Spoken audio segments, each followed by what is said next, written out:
আমি বিএনপি নিয়ে বলতে চাই না, আমি চাঁদাবাজদের নিয়ে বলতে চাই, সন্ত্রাস নিয়ে বলতে চাই, দুর্নীতি নিয়ে বলতে চাই। যদি তোমার দলে এগুলা থাকে দ্রুত তাদেরকে বের করুন, না হলে আজকে যেমন মানুষ বলছে আব্বাস চাঁদাবাজ, কালকে বলবে বিএনপি চাঁদাবাজ। সময় কিন্তু এখন বেশি নাই।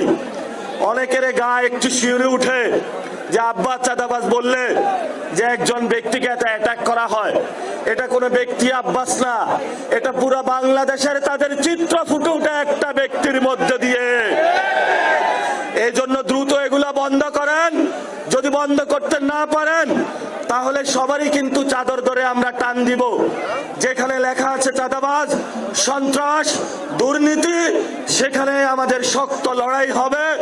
আপনারা ঘরের দেওয়ালে, মার্কেটে, বিভিন্ন জায়গায় লিখে রাখবেন চাঁদাবাজদের বয়কট করুন।